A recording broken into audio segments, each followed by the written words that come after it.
break and the exercise session before lunch. Hello everyone, thanks for coming. So today I'll be talking about high-dimensional expanders. So this is broadly a generalization of expansion, graph expansion to higher dimensions. It's seen a lot of amazing applications in the recent years. So today we'll start very slowly, define expansion, and then see how to define high-dimensional expanders. And also just quickly mention what I'll be covering in this lecture and the next few lectures. So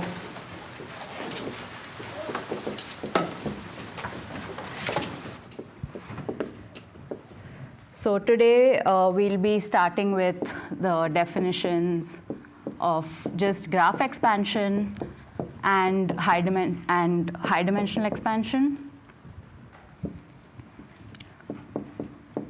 This is the acronym. And then we'll be looking at the trickling down theorem in more depth. You might remember this from Siddhant's talk yesterday. And finally, we'll define higher order random walks on HDX.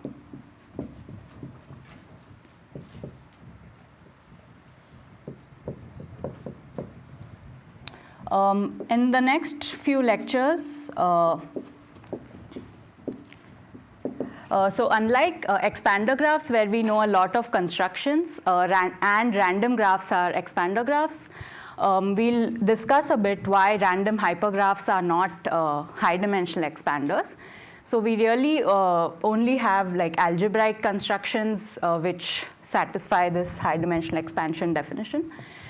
So we'll be looking at one such construction called the Kaufman-Oppenheim construction.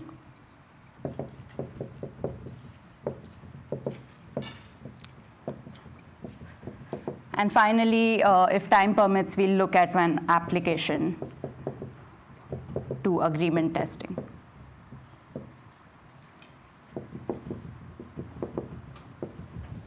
Okay, great. So let's start by defining graph expansion.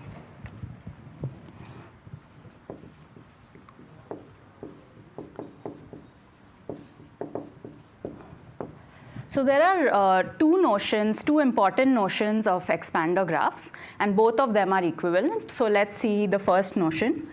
So this is just a quick reminder of what most of you might know already. So let G be a deregular graph.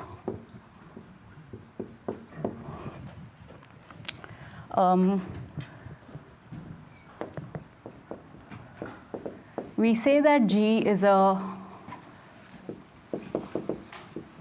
edge expander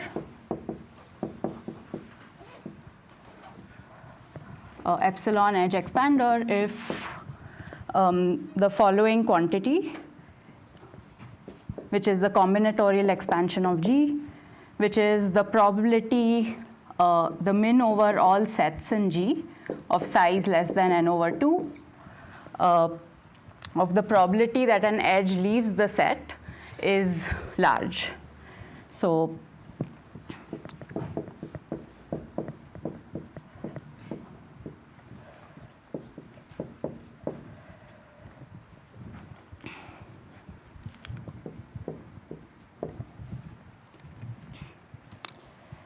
this is saying that G does not have any sparse cuts in it.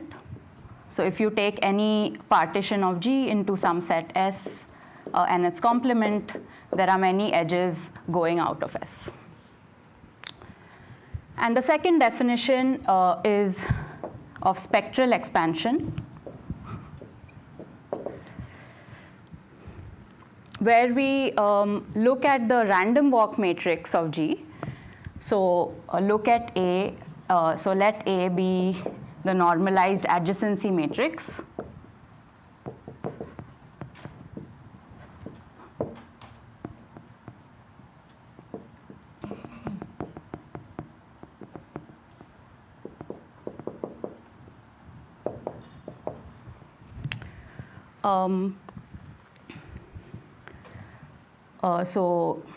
Yeah, everyone here is familiar with, how many of you are familiar with normalized adjacency?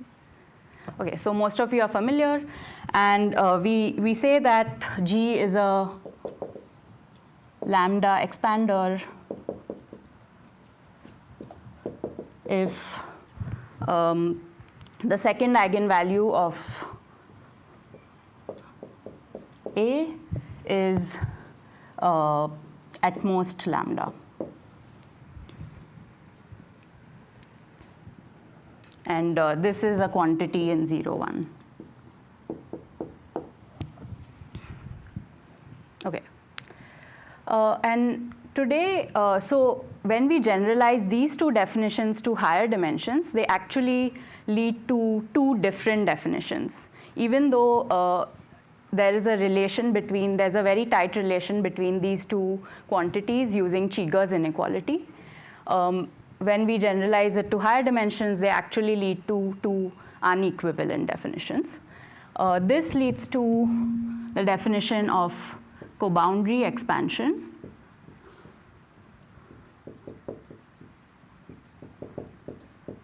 This is something that Siki will talk about in next week. And whereas this definition of spectral expansion leads to what we call local spectral expansion.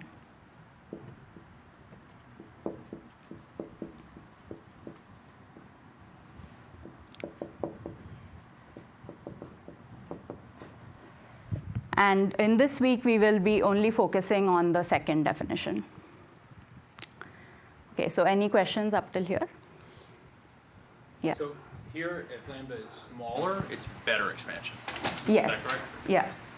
So we will be always thinking about lambda very close to 0, but some fixed constant, like 1 over 10. So Yeah. doing the Laplacian, it would be Yes. reversed. So here, the Laplacian is like identity minus A.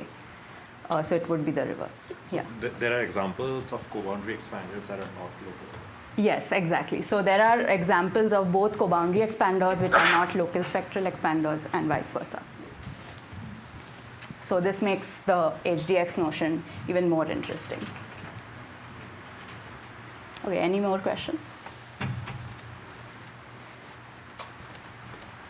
Okay, great. So let's now see how we can generalize the second definition to higher dimensions.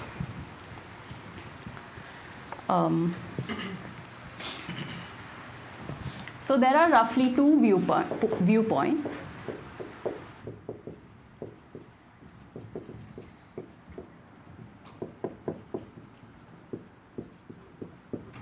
So since we are all very much more familiar with graphs, an easy viewpoint of high dimensional expander is as a graph. So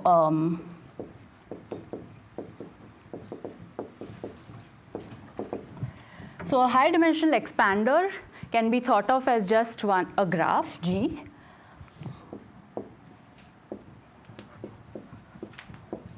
Such that G is a lambda expander.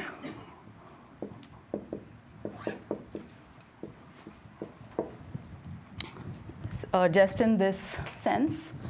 And every vertex neighborhood of G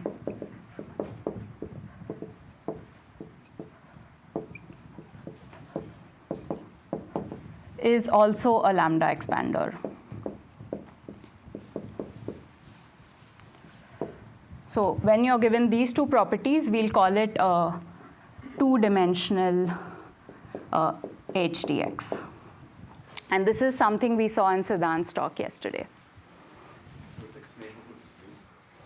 Yeah, so we'll be defining this stuff more formally in HDX terminology. But this is just a very informal definition of high-dimensional expanders. And we saw this in Siddhant's talk when he discussed trickling down. And so given this, we can already look at one example of a high-dimensional expander. So can anybody quickly say one example which comes to mind? Sorry? Exactly. So the complete graph is a two-dimensional HDX.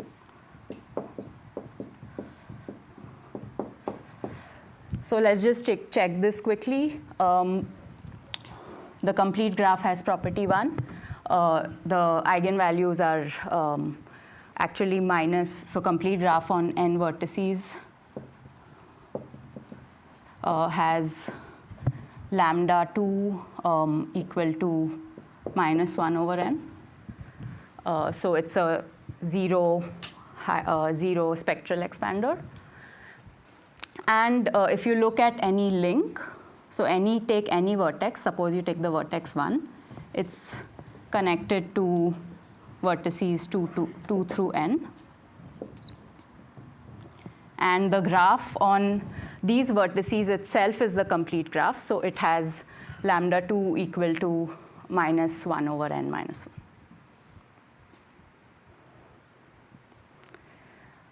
So this is already one good example that we have.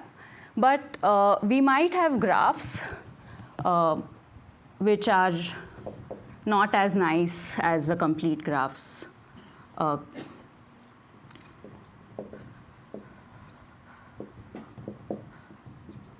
In some sense, not as regular and so on. Like what if you have a graph for which every vertex is not contained in the same number of triangles, or every edge is contained in different number of triangles and so on. So we need to, we try to make this more formal in like using a hypergraph language.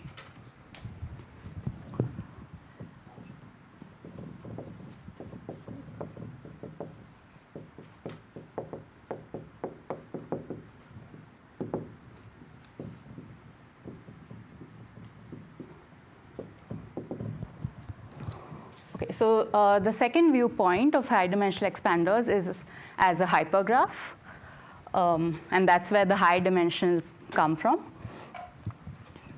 So hypergraph is just G, or let's call it X, which has a universe set N and a set of edges, where each edge E is each edge E in E is a K set, K size subset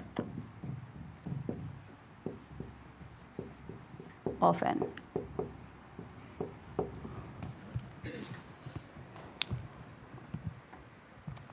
So pictorially, you might have the universe N, and you have these as your edges.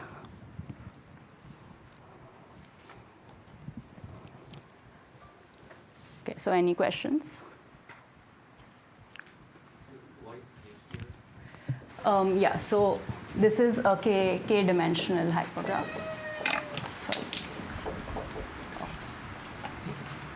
Sorry. Or actually, sorry.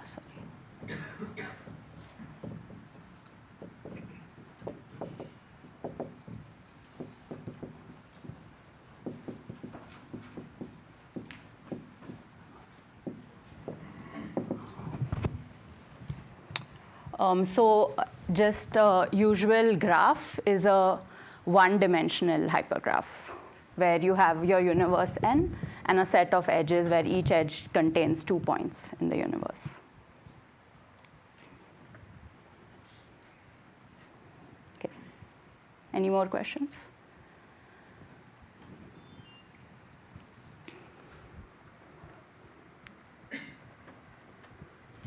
Okay. And given this ground set and a set of edges, it is nice to look at the not just these edges, but everything that that you can get by the downward closure of these edges. So we define a simplicial complex.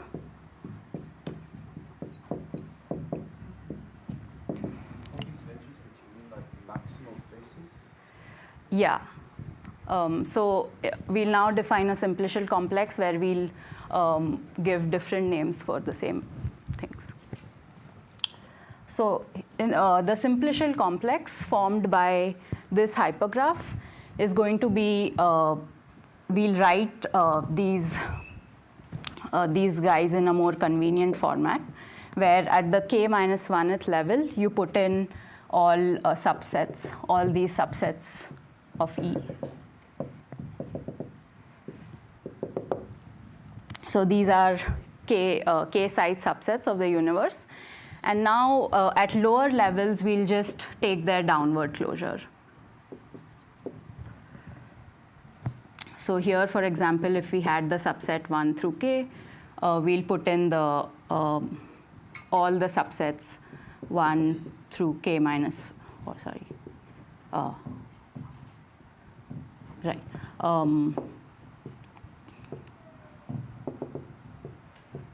1 or 2 to k, and so on.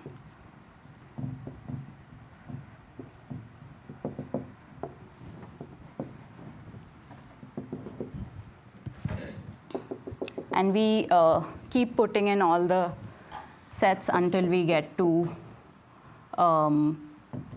x0, which will just be the ground set, 1, 2 to n, and finally the empty set.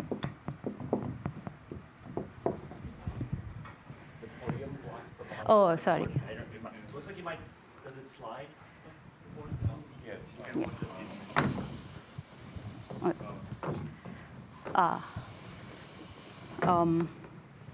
Okay, I'll just shift this part up.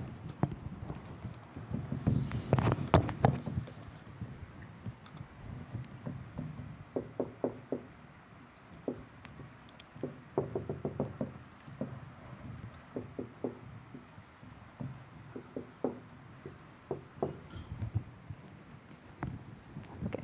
So any questions about simplicial complex?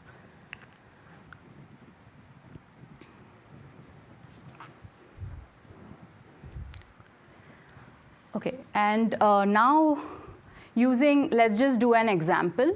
What would be the simplicial complex corresponding to the complete graph? Let's say the two-dimensional complete graph. What would you put in? What would k be, and what would these sets and so on be?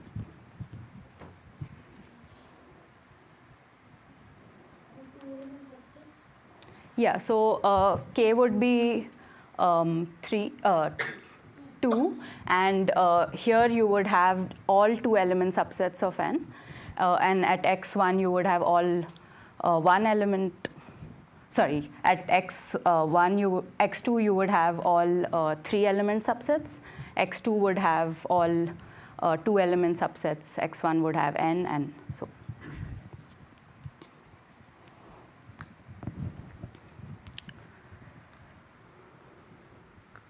And let's just do, okay.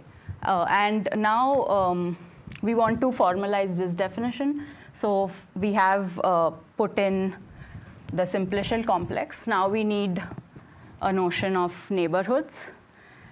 So we call, for neighborhoods, we have a different term which we call links in this complex. So a vertex neighborhood in this link is simply take some vertex 1 and look at all the sets that contain 1. That would give you the neighborhood of 1 in this graph and in this complex. So.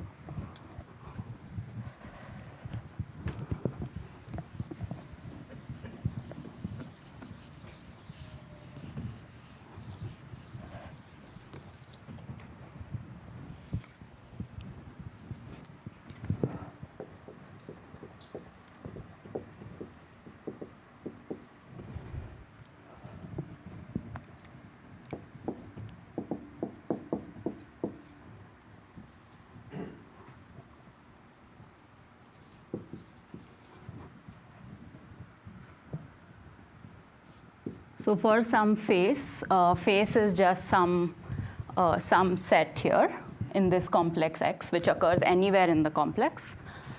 The link of tau is just the upward, the complex that you see when you look at tau as a base point and look at the cone of it upwards. So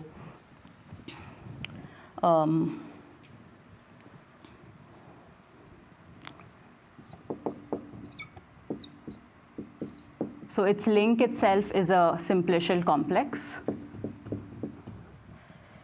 where x tau is just all the faces in X such that they don't intersect with tau, but sigma union tau belongs to X.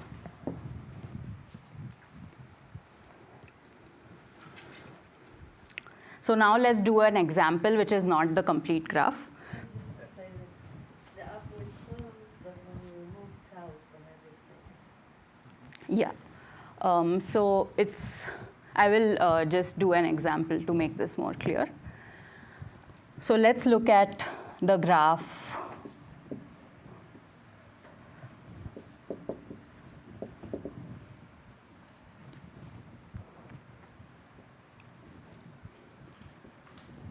A, B, C, D. So this is just a usual graph. We will look at what is the simplicial complex and link of this graph. So the simplicial complex corresponding to this graph would be you put in all the triangles in this graph onto level x2. So you'll put in the sets A, B, C, and A, C, D. Then you'll take the downward closure of these sets, which will also give you the edges and exactly the edges in this graph. So you'll get AB, BC, AC, and CD. Oh.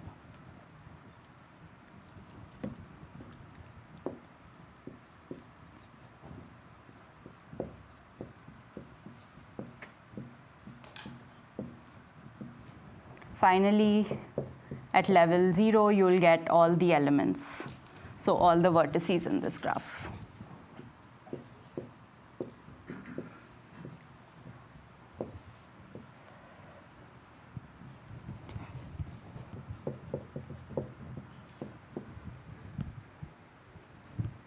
Okay, so any questions?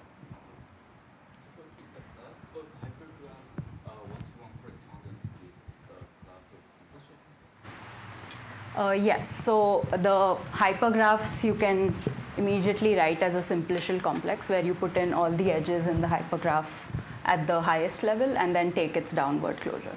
And every simplicial complex can be defined using Yeah. It's not the pure ones.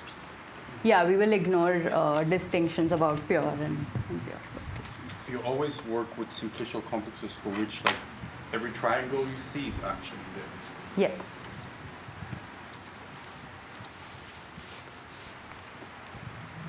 Okay, and now let's look at what is the links. So what is, for example, the link of A? So we just need to fix A as an element and look at all the faces upwards that contain A. Okay.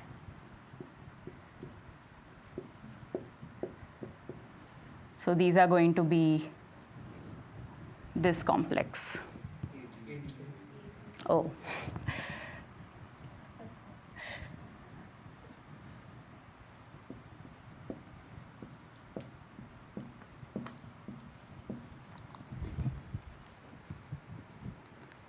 So this complex that we see is a one-dimensional complex because we'll think of it as these guys without A removed from them, and then these guys with A removed from them. So the link of A is going to be the complex which has A will be replaced by the empty set, then we'll have B, C, and D, and after that, we'll have the edges BC and CD.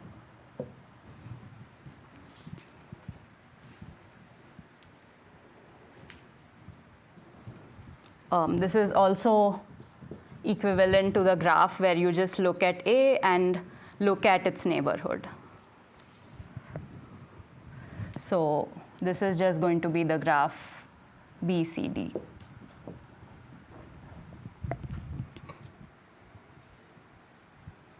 Okay. Yeah? The link equivalent to all supersets of tau in the simplicial complex? Yeah, so the link is just you look at tau and you look at all the faces containing it and remove tau from it.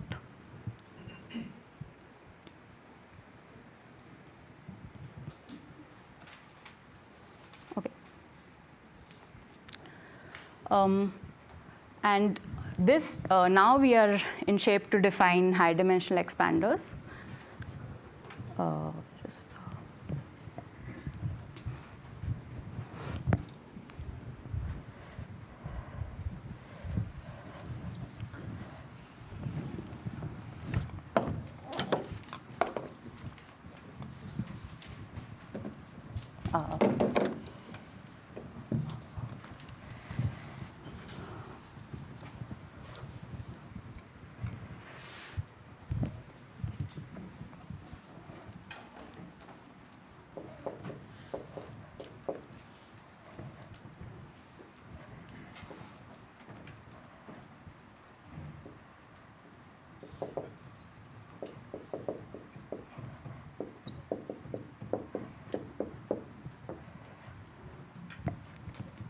again, so this is again a slightly informal definition, and I'll go into more details. But analogous to this is going to be a hypergraph or a simplicial complex X.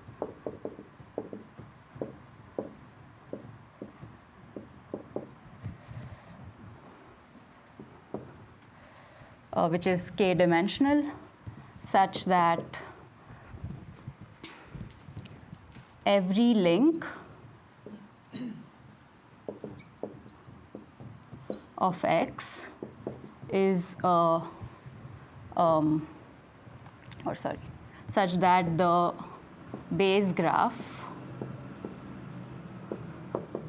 or the what we say the one skeleton of every link of X is a lambda spectral expander.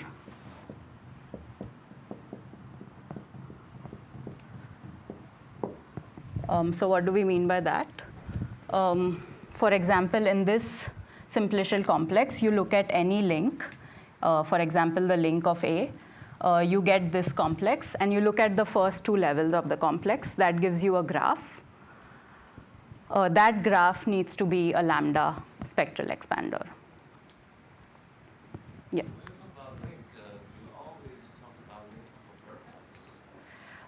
Yeah. So here, this was a two-dimensional.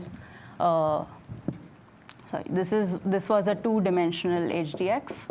So here we talked about only the links of vertices, but here we are talking about the link of any k-2 face or below. Yeah.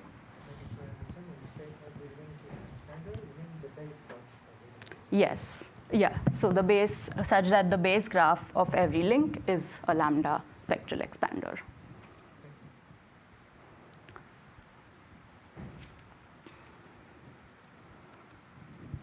Enough to uncheck the links of vertices? Does this imply? Yeah. So let's. That's a great question. So what do we think about? Can we just check the links of vertices to conclude that it's a, let's say, a 3D spectral 3D high dimensional expander? That's in some sense saying that, for example, this is like saying that suppose you're given a complex or a graph and you only check that it's an expander, will you get a 2D HDX? So that is not true.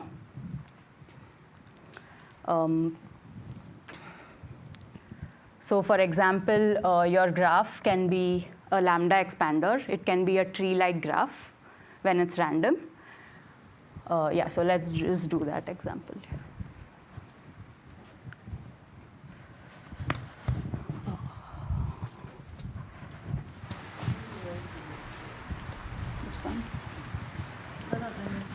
This one? Oh, right.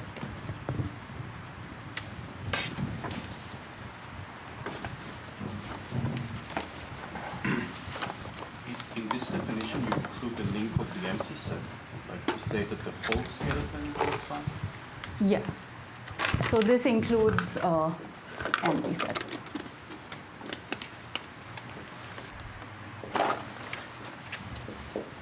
This is what you call local spectral expansion? Yes.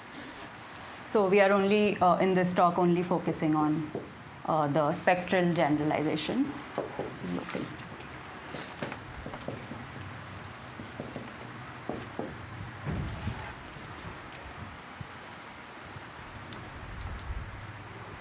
Okay, so let's even just look at two-dimensional HDX.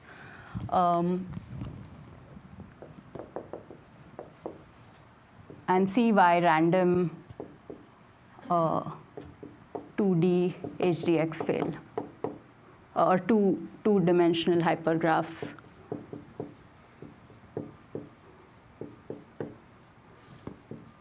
Are not HDX.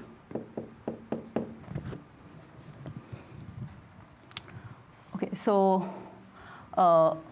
first example is a random. What if you just picked a random graph? Will it be a two-dimensional HDX in this definition, or these two are equivalent? So just a random graph.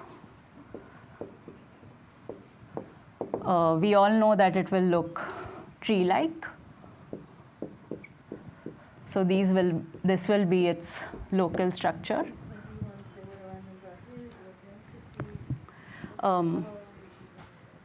Yeah, so we can choose a random, let's say a random D-regular graph where we pick D matchings and D random matchings. So this is a random D-regular graph.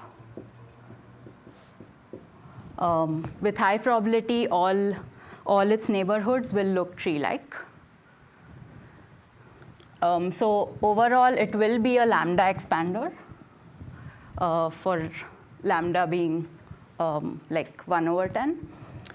But if we look at any vertex and its vertex neighborhood is just going to be the vertices.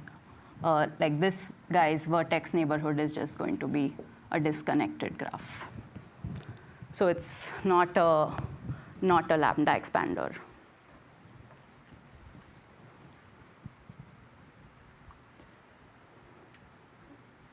Any questions about that?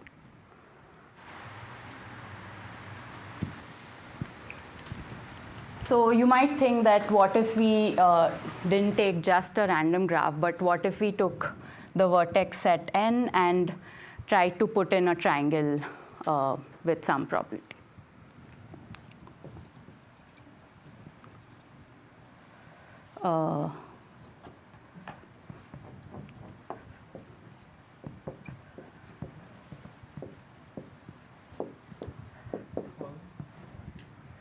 Random complexes not sufficient for the applications of HDX? Like, they don't satisfy the definition, but we actually need the things that do satisfy the definition? Yes, we do need at least the applications, the way we know how to prove them, we do need the local spectral expansion.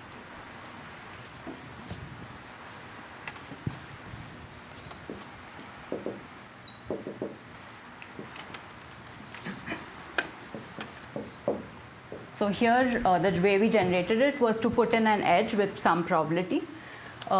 What if you put in you take the ground set n and you put in a random triangle, and you put in one triangle with probability, let's say 1/n, so that you have, or like d/n, so that you have overall a sparse, less like O of n triangles. What do we think the link would be in that case? The vertex link, any vertex link? Quite full. No, in fact, when we do this, let's say here we are putting in a random triangle with probability theta of 1/n. We can check that any vertex link with high probability, it's just going to be a matching. How many triangles are there? N-choose 3 triangles. Yeah, there are n-choose 3 triangles, but we are putting in each triangle only with probability 1 over n. So we're putting n-squared triangles? Oh, sorry. We want to, We want to put a linear number of triangles. yeah, we want to put a linear number of triangles. Only 1 over n squared. Yeah. So in this case, we will only get theta of n triangles, but they will be the links will be still matching, so they won't be lambda expanders. Actually, is it good if you put in like say n squared triangles instead of n? I think there are theorems that show that you do need to put in n cube. Is that correct? We put n squared times log n and we'll get connected. Yeah, okay. I'm not like sure on that. How does this sit well with Sedan? You showed like that, like if you pick random triangles in a link, then you get. Why here random doesn't work? We only did random for the generators of a Cayley graph. Huh? It's a much more structured graph. Here is just a combinatorially random graph. It's very different in structure. Wasn't it the length degree ended up being alpha first in the Yes. example? Is it alpha? Yeah. Here, if it was ND alpha also, it should be. I mean, Siddhant was choosing on D generators a random graph on D vertices.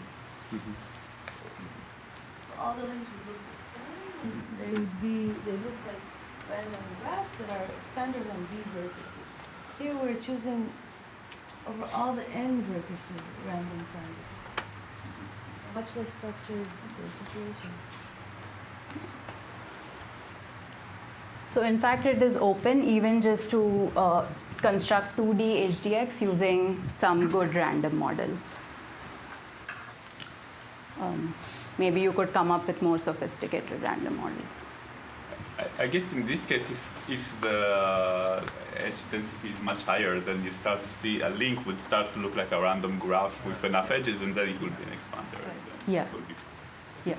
But you need to have a lot more triangles than Yeah. just linear number of But triangles. if you put 1 over every triangle with probability 1 over n, then like every edge should show up in the link with probability 1 over n, Yeah. which is So you need log n over n. you for log this n to over n, actually but work. it's, Yeah. yeah. This is studied in the Like linear and Marshall. foundational paper by Linear and Mishura. Yeah. Okay, so so we saw that this doesn't work, but let's look at an example of a simplicial complex, which is a high-dimensional expander, which is not as dense as the complete graph, where you have every possible hyperedge, but it's slightly sparser, but still it's quite dense.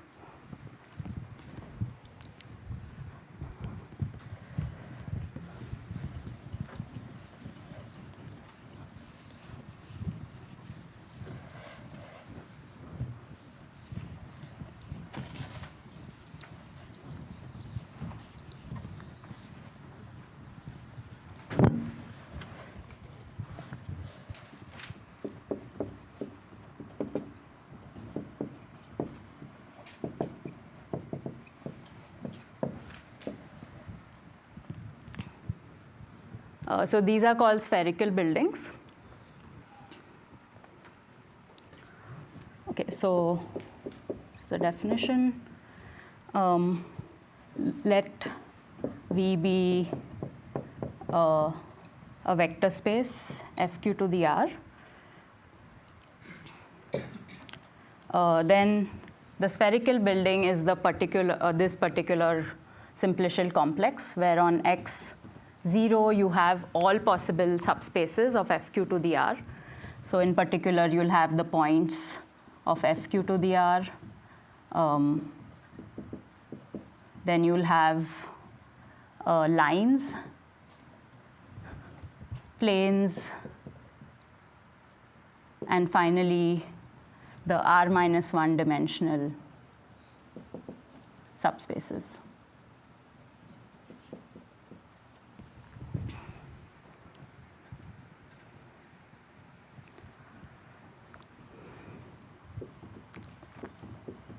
Then X1 will be any two subspaces W1, comma W2 such that W1 is contained in W2. So for example, it will have pairs of points and lines such that the point is contained in the line, and pairs of planes and R-1 dimensional subspaces such that the plane is contained in that subspace, and so on. I think you don't want points, because these are not enough subspace.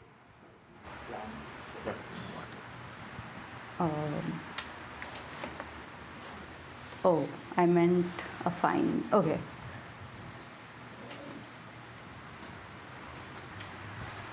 Yeah, if you're not doing a fine, then you don't need the point.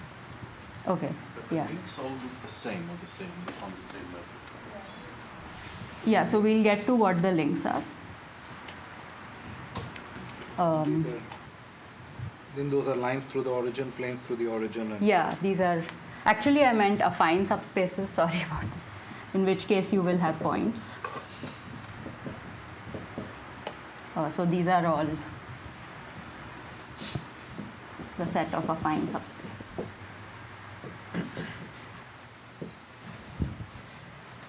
And then you have X1 has W1 such W1, W2 such that W1 is contained in W2. And at level, finally at level XR, -1, you have W1, W2,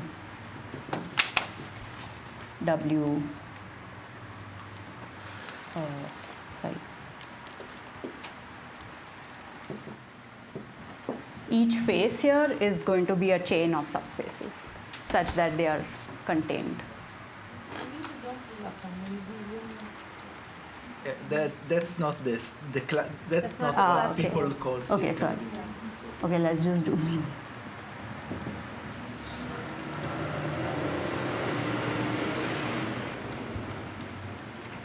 So it's all flags. Yeah, so these are also known as flags of subspaces. But basically they are chains of subspaces such that each one is contained in the other. So the maximal faces are going to be these R-1 tuples. Do you take all of the linear subspaces? Sorry? Do you take all possible linear subspaces? Yes, at the vertex level we take all possible subspaces and Dimensions. of all dimensions, except for the empty subspace and the full subspace, which is Fq to the R.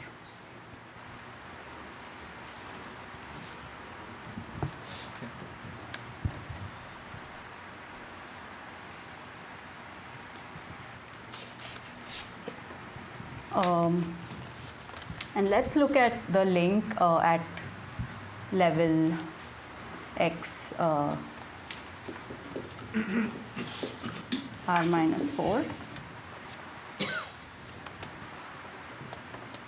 For example, let's look at some chain W1, V1, V2, up to V R-4. Let's say for simplicity, these are the dimensions 1 through R-4. What would be the link of this guy? It's supposed to be 2 levels, so it's supposed to be equivalent to a graph. Did you mean R-3? Oh, sorry.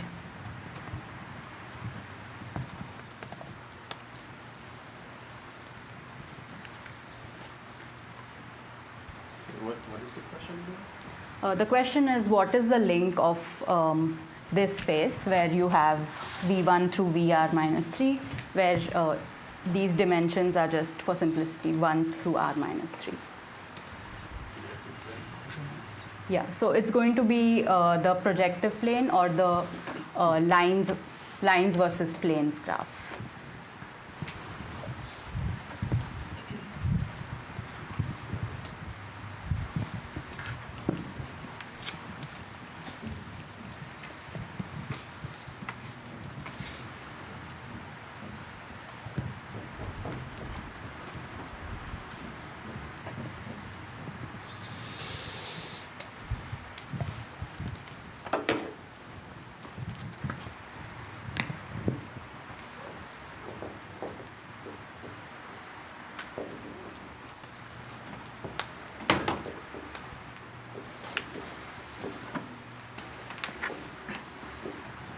So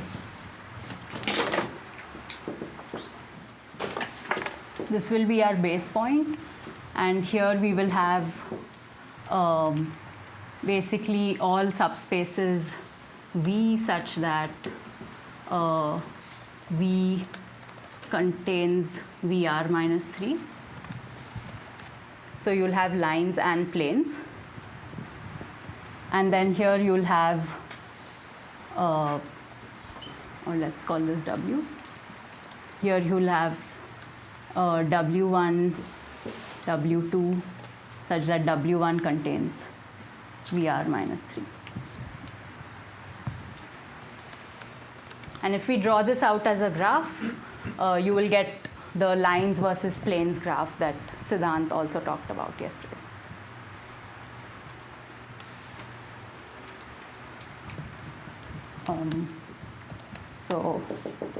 So here if we put the lines and the planes,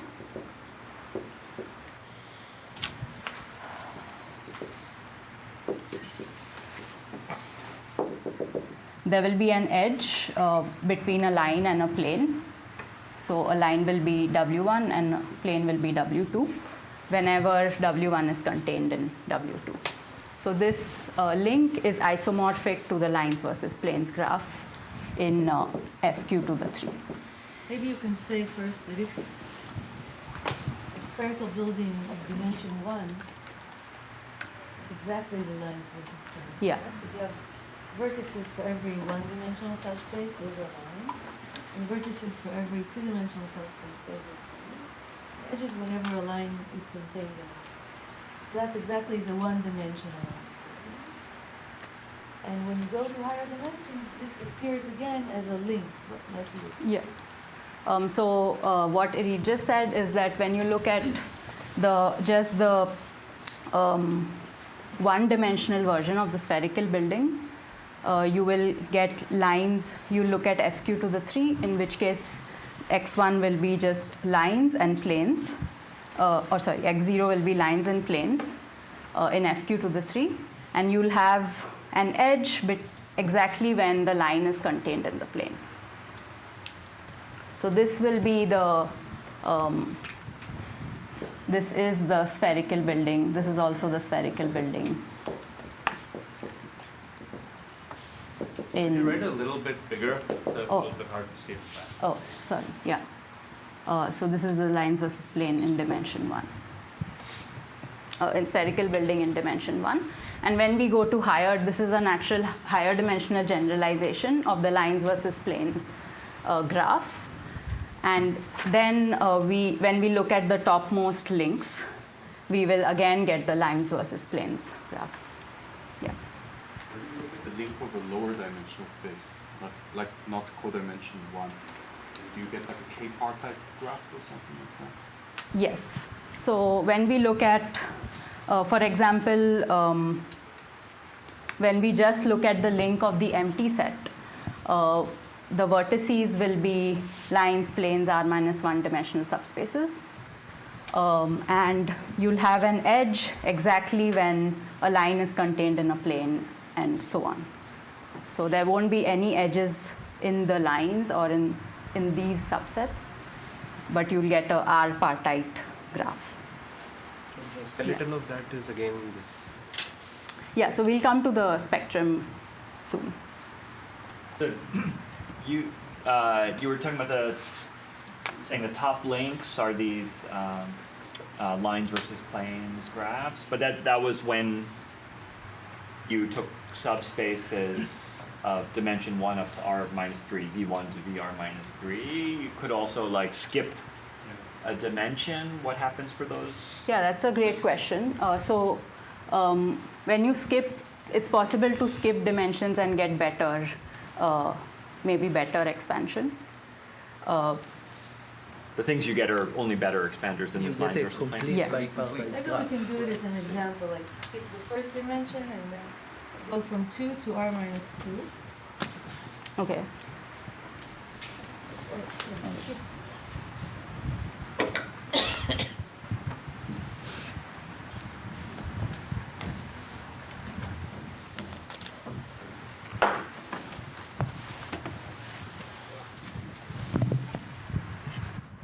So which example? Just. So we want to look at a link of a codimension 2 face that's not Okay. consecutive. Yeah, so here we looked at the easiest possible link where we just took the dimensions 1 to r minus 3. We could also look at different links. For example, you can look at the link of V1. Oh, is that what you meant? Sorry. Oh, I meant, I was asking Salil. Did you mean? Any other one where you, yes. Okay, yeah, sure. Let's look at a different link of V1. I'm calling it V3 so that the second dimension is skipped. V4, and we skip the fifth, and then we take everything. So what do we think the link of this guy will be? What complex will it be? Or what graph?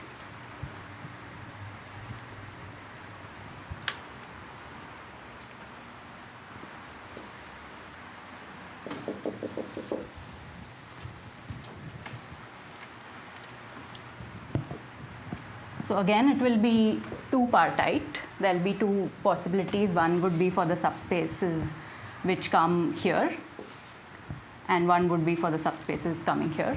So this will be the subspaces W2 such that V1 W2 is contains V1 and is contained in V3, and this will be for the subspaces W5 such that V4 such that they are sandwiched between V4 and V6. But what would be the set of edges between these? Anyone?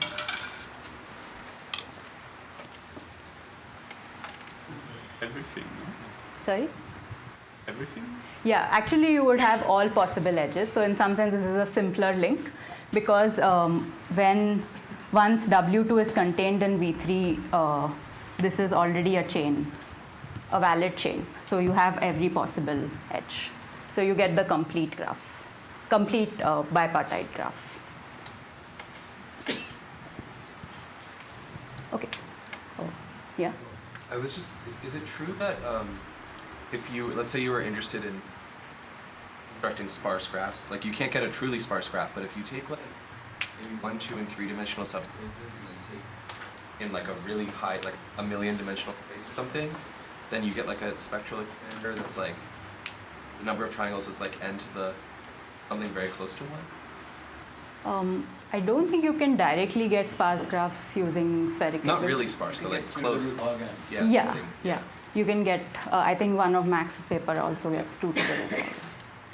Yeah. Basically this. Yeah. Project onto maybe central subspaces, maybe 1, 2, 3 or so.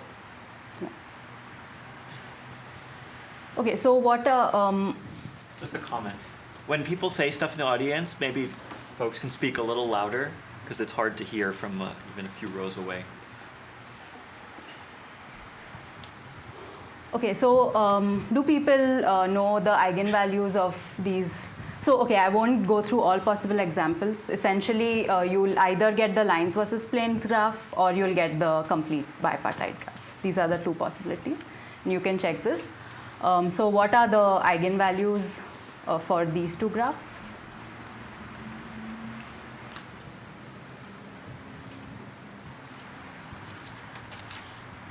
if anyone recalls. So the complete graph, they're all just -1. Yeah, so complete graph, they are great. This is just complete bipartite, so eigenvalues are all -1 or -1 over.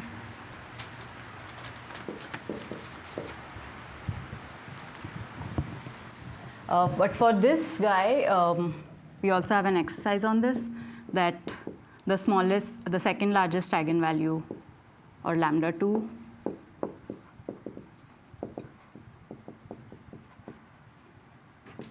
is at most square root q by q plus 1. There are positive eigenvalues, like 1 is an eigenvalue. Second lambda 2. So it's really great. For the lines versus plane graph, you can see that if you take 2 steps in this graph. Yeah, that's a exercise. Okay. Yeah, so this is a nice exercise if you haven't done it before. But it's, so the important point is that this goes to 0 as q gets larger. And so what we've seen is that all the top level links have great eigenvalues. We are thinking of q to be very large. And maybe we have time for trickle down, so we will prove the trickle down theorem, which shows that once the top level links have great eigenvalues, all the links below it are also going to have good eigenvalues as long as the complex is connected, like all possible links are just connected. This is good also to see what the degree is of this. Yeah, I was just going to go there. So now let's look at what's the degree of the complex. So given a vertex,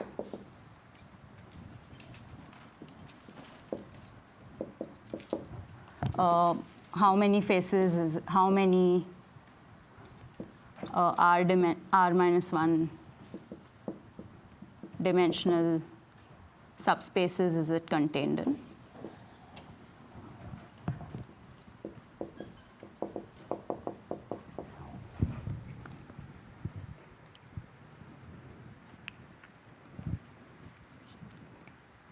So for example, take a line. What's the number of r minus 1 subspaces that contain it? Is it r minus 1 subspace? You mean r minus 1 faces or flags? Or Yeah, sure. Like how many flags contain a line?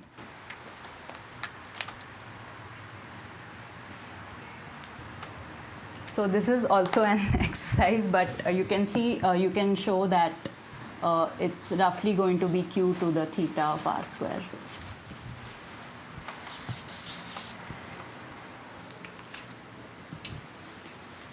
So the total number of vertices, or like the ground set, is also q to the theta of r square, as well as the any face, or any vertex, it's contained in theta, q to the theta of r square top dimensional faces.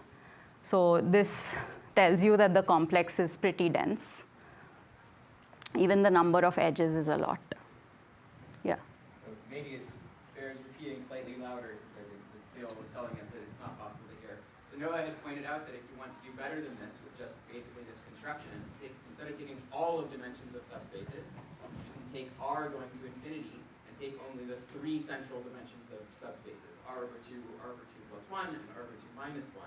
You'll get basically the same construction, but the degrees will be q to the r instead of q to the r squared, but they'll still be q to the r squared vertices, so you'll get 2 to the root log n. It's sparse on complex. Yeah. But this would roughly give you something like n. If n is the number of vertices, then the degree or the number of maximal faces is like square root n, or n to the 1 over 10. Yeah. This question actually is about the definition on local spectral expansion. if we have a complex where some like faces are not contained in the same number of top level faces, do we need to introduce weights to Yes, so in the base graph here when we? Yeah, that's a great question. So the question, I hope everyone heard it. For example, even in this graph, there are faces here, like lines, which are not contained in this, which do not contain this, or which are not contained in the same number of flags, and planes are probably contained in fewer. Then we need to introduce weights, and that's what we were going to do next. Okay. But for example, like if you take away one thing from the talk, if you assume that every vertex and every edge and every face contains the same number of maximal faces, all that we've discussed so far makes complete sense. You don't need to go to weighted graphs.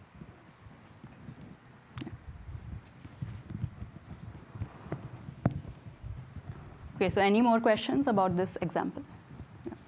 If you replace V with like not a subspace but like a group, and you replace subspace with like coset or something, or V not a vector space but a group, and then you make your subspaces cosets, is this like doing anything? Or? We will be looking at like a coset complex construction. It's not like inclusion, it's not the same. Yeah, it's not going to be inclusion, it's something. Yeah? Just to understand what you have, like if you fix R, then the degree is fixed regardless of Q.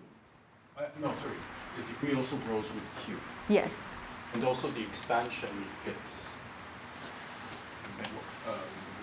better. The expansion gets better as Q gets larger. So we still didn't see a constant degree. Yes. Sorry, yeah, so, Expanding itself. yeah, I was going to actually state that now. So firstly, a theorem is that this spherical building over FQ to the R that we just defined is 1 over square root Q or square root Q by Q plus 1 high dimensional expander. We will show this using trickling down theorem. So we only checked this for the top level links, but we can get this for all links. And an amazing fact proved by Lobotsky, Samuels, Vishne, is that we can get a sparse complex where we can think of Q and R as fixed, but let the number of vertices tend to infinity, such that all its links are all its vertex links are isomorphic to the spherical buildings.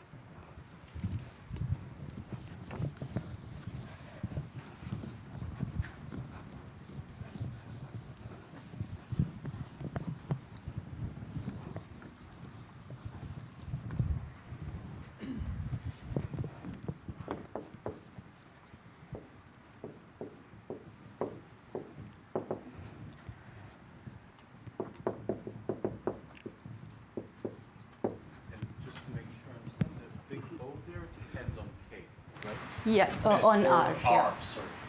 It's just going to be something. I'm a little confused. So the claim about degree, you're saying given a vertex, the number of flags that contains it, or the number of subspaces? Oh, sorry. Yeah, I should. And does it depend on the nature of the vertex, like whether it's a point, whether it's a line, a plane, etc.? Yes, it's going to depend on the nature, but there will be some like lines which will be contained in Q to the theta of R square faces. So the statement is for every vertex of every type, the degree is of that nature, or that's it's the maximal it's degree. Okay. Yeah. I guess also the expansion doesn't have to depend on R. Like if you use trickle down, then there is independence. Yeah, this is directly and there won't be. Yeah, you can also, so whatever we did, you could analyze other links in a similar direct manner, but you can also use a trickle down theorem which we will show to get this. So here it's easy to analyze the top level links. They are just line versus planes graph. Other links are going to be R-partite graphs, which you can also analyze by hand to get this. Okay, and now the amazing thing is that you can, here we thought of Q and R as growing so that the number of vertices grows and you get a complex on every, on infinitely many n. But there's an amazing construction of LSV where you think of Q and R as fixed, as some numbers where Q is bigger than R, such that for infinitely many n,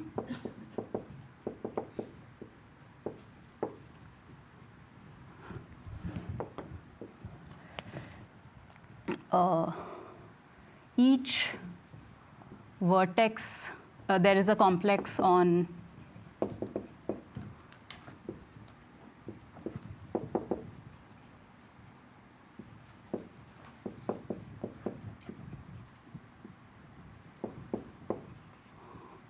n vertices.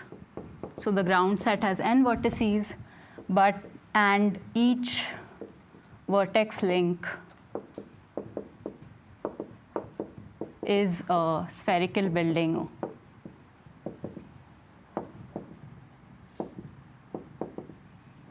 over FQ to the R.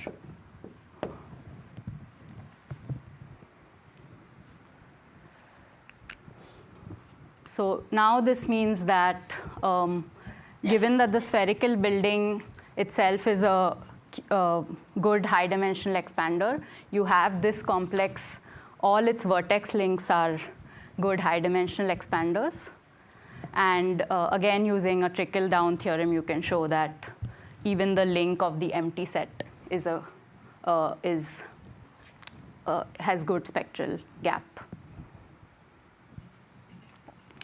And here, since Q and R are fixed, the degree of this complex, each vertex is only going to be contained in Q to the theta of R square flags or faces. So this gives you a sparse. So this implies that you have a sparse complex where the size of XR is n times Q to the theta of R square. This is just some theta of n. Maybe it is worth noting, if you've seen it for the first time, that almost every link is a link of a vertex link, right? So if you know HDX for vertex links, you said it, I'm just repeating, the only thing you need to check is now the link of the end. Yes, yeah, that's a great comment. That when we look at a complex, we have every link is a vertex link or like a link of some face. But this itself is a link inside the vertex link, for which we already have a good spectral gap. So once you check that the vertex links are high dimensional expanders, the only extra thing you need to check is that the link of the empty set is an expander. Okay, any more questions? This is true for which complexes? This is true for all complexes, that when you want to check that they are high dimensional expanders, we want to check all their links. But any link, for example, a link of an edge, is a link inside a vertex link. So once you check that every vertex link is a high dimensional expander, all you need to check is the link of an empty set is an expander. So the content of this theorem is that you can make n large. That's like the point of this, right? Yes. Okay. So roughly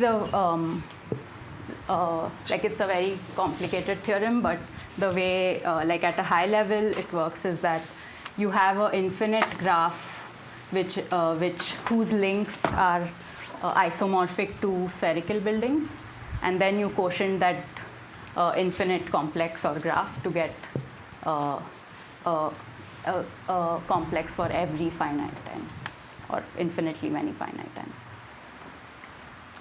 I guess this is like an analogy to having bounded degree expander graphs, where the degree of every vertex is a constant. So here you have a bounded degree, high dimensional. So what is the construction?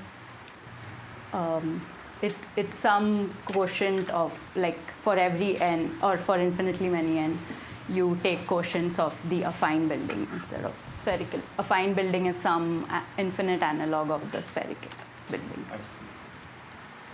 Why is this called spherical? I think topologically it's isomorphic to some sphere. The shape of the Simons Institute.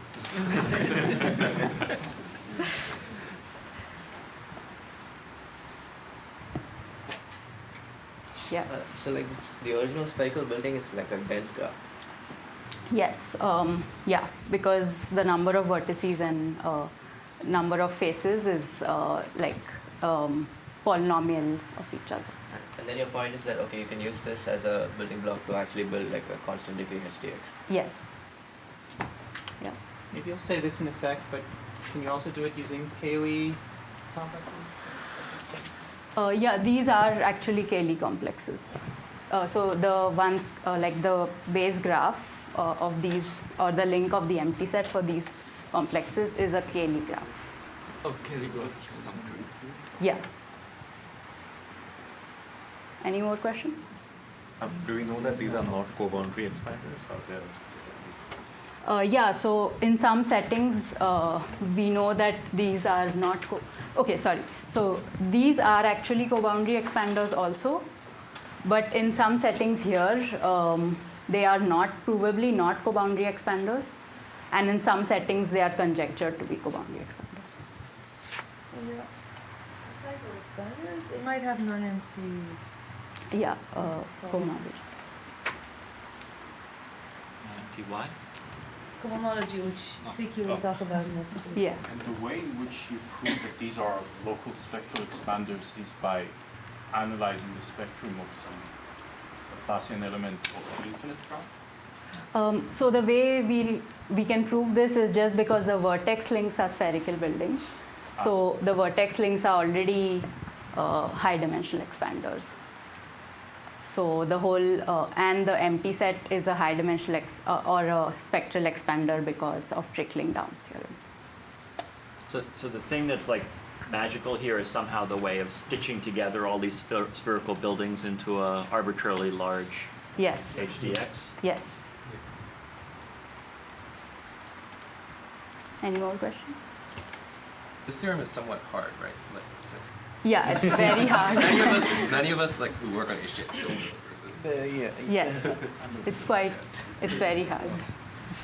And I think in the last analysis program, there was someone who gave a many-hour lecture on this theorem.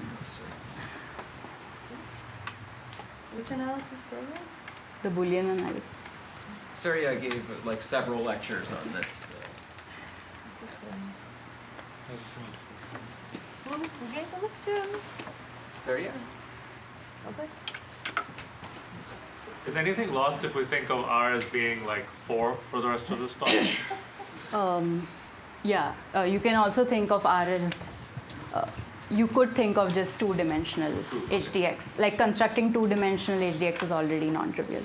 Okay.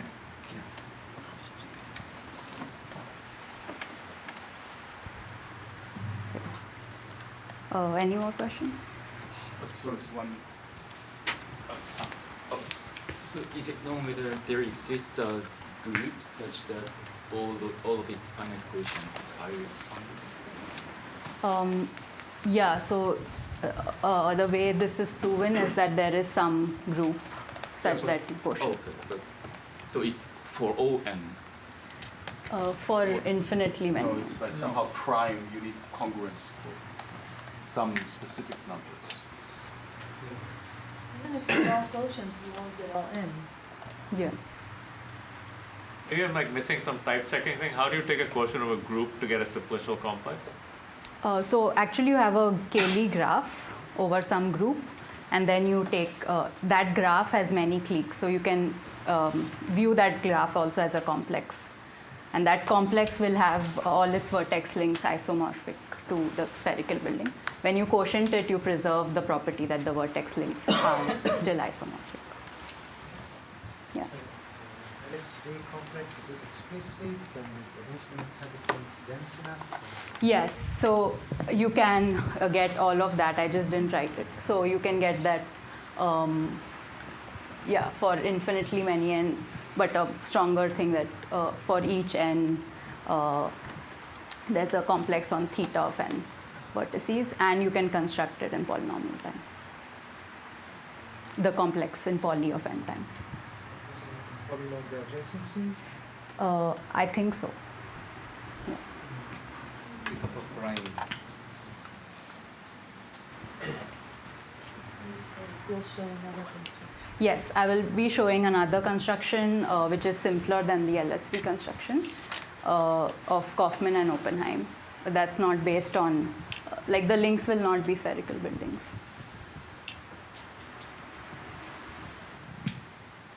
Okay, any more questions? Wait, what is the dependence on R for the expansion of the spherical buildings? The over here. Yeah, we hit a dependence on R there. Like, what is the dependence on R? Okay, it's, I think, sorry, just,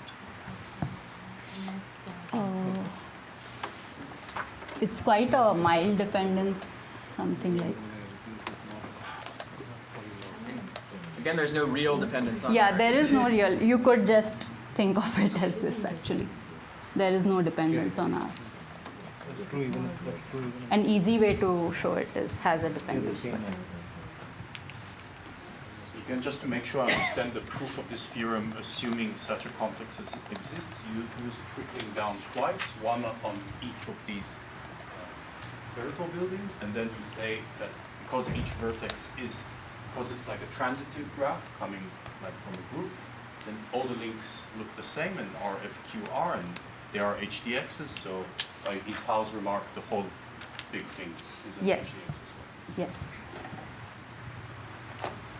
And I'm assuming it's like easy to see that here the base graph itself Is is connected. is an expando, like gives The base, so to use trickling down, which we didn't really discuss today, all you need is that the vertex links are HDXs and I mean the big base graph skeleton. is connected. It's It's connected. connected, you need Yes. the fabrics. Once you have connectivity, you use trickling down to show expansion. Right. Be a little longer. Sorry. So once you have connectivity of the empty link and the vertex links are expanders, you can get expansion of the base graph of the empty link.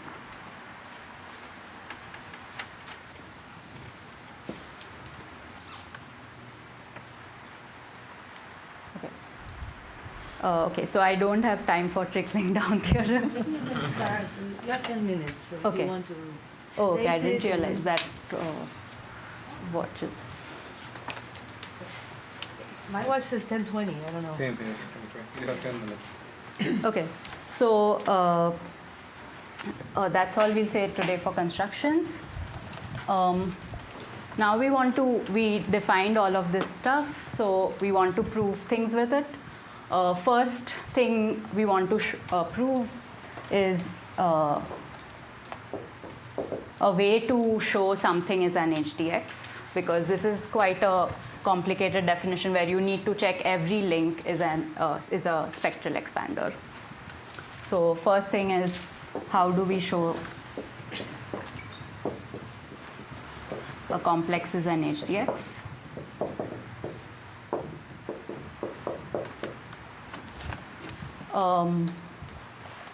And second question is, given an HDX,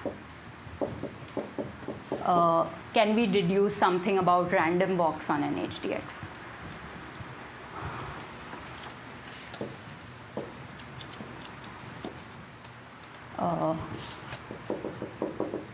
Fast mixing.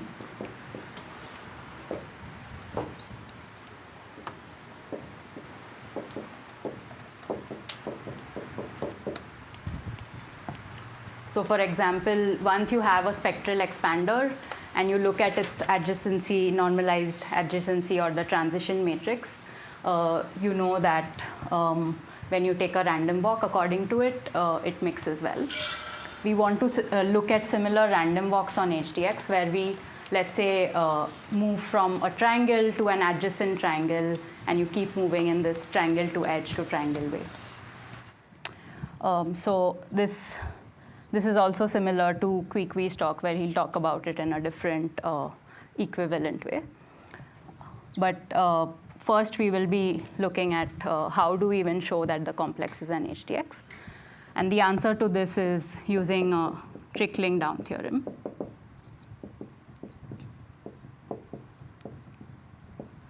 By Oppenheim.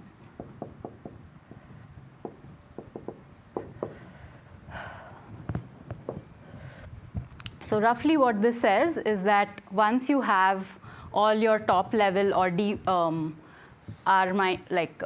a d-dimensional HDX, all your d-2 links, all their graphs corresponding to them, they are all just isomorphic to graphs. If all of these graphs are spectral expanders, then in fact all the links in the whole complex are spectral expanders, given that they are just connected. So all you need is connectivity to check connectivity to deduce that the full complex is a HDX.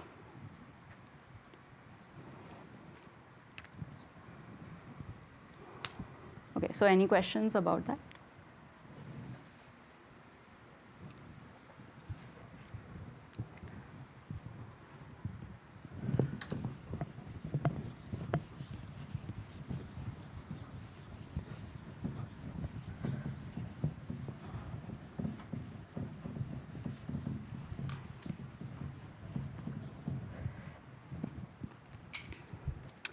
And the way we would do this, we would need some more formalization to do this, because an arbitrary complex might have different weights. Like each edge might be contained in different number of triangles. For example, even in the example we had earlier,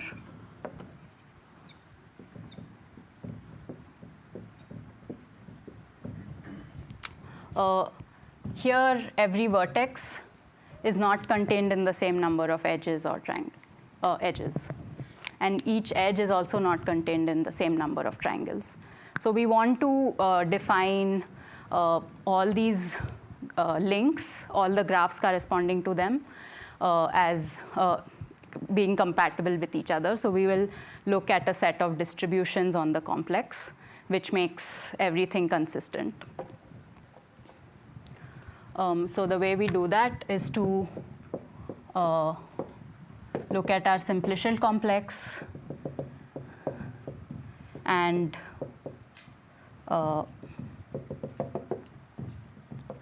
define a set of distributions, and all the links will be thought of as weighted graphs, weighted undirected graphs, and we'll be looking at eigenvalues with respect to those weightings.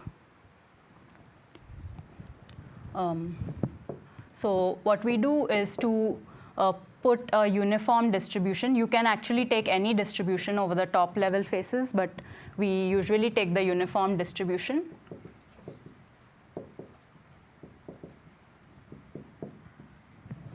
Pi d over the top level faces, and for each for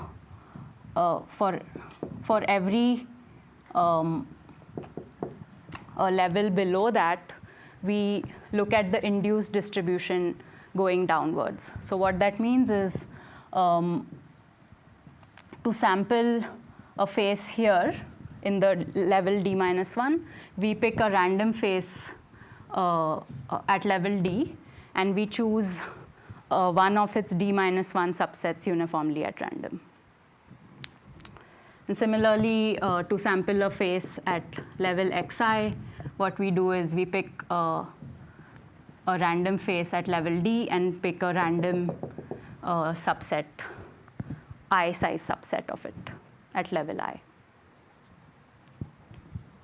So this gives you a set of distributions pi d -1, pi I, and so on. So everything we said today, we were like implicitly thinking of these distributions. Even for the spherical buildings, we took the uniform distribution over top level faces. And then you can check that the lines versus planes graph is, with respect to the correct distribution, it is a 1 by square root q expander. So like the eye faces just count, each eye face just counts how many maximum faces contain, right? Yeah, so now there are, like you can check that there are 2 ways to sample an eye face. One thing you could do is to just like sample a D face and pick a random eye face inside it. An equivalent way would also be to take a I-1 face from the distribution pi I-1 and then sample something that contains the I-1 face when you look upwards, conditional, like when you take the conditional distribution pi I, restricted to containing that face tau. Okay. In particular, for this example, this complex we do. Yeah, let's just write down the distributions for this complex. Let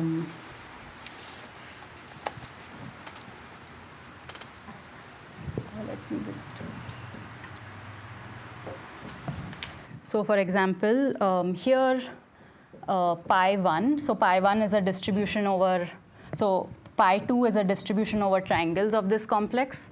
So pi 2 of ABC is equal to half, and since there are only 2 triangles, pi 2 of ACD is equal to half. Then when we look at distribution over edges, we'll get pi 1 of AC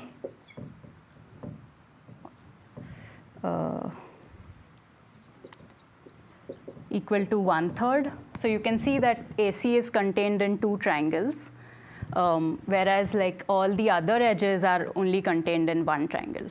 So when you sample it this way, the induced distribution here would be pi AC is 1/3, pi 1 of all the other edges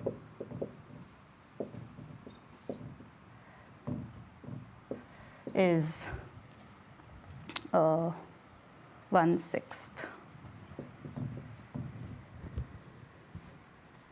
And finally, when you look at the distribution over vertices, oh, sorry, yeah. Okay.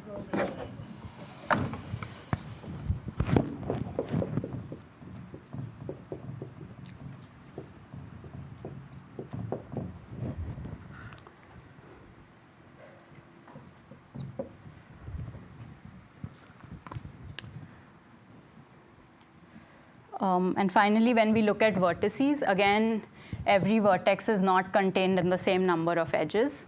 So what you get is pi 0 of A and pi 0 of C is 1/3. Pi 0 of B and D is 1/6.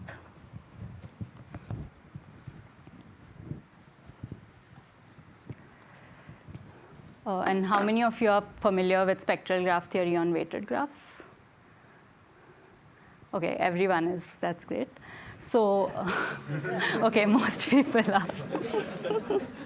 But if you are not, there is an exercise on that. Basically now, what we can define a lambda HDX using these conditional, using these weighted graphs. So now every link will have, every link will be a complex where you'll, on each faces you'll look at the conditional distribution on that.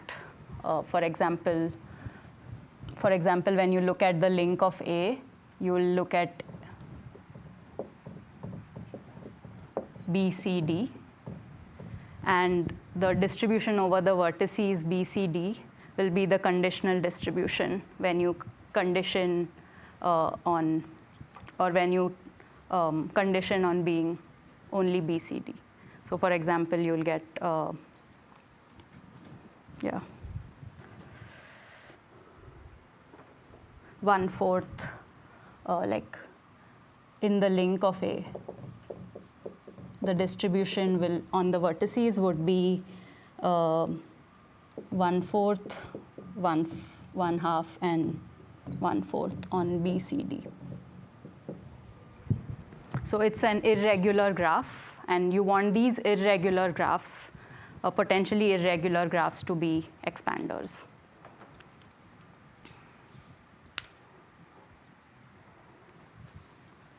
Okay, so we are out of time. Yeah. Okay, thank you very much.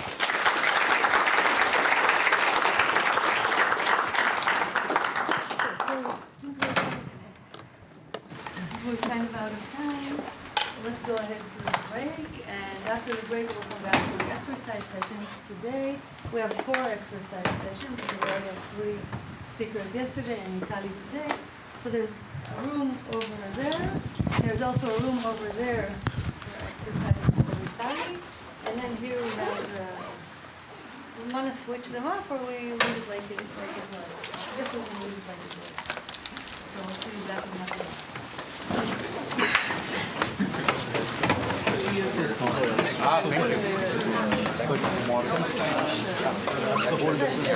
So,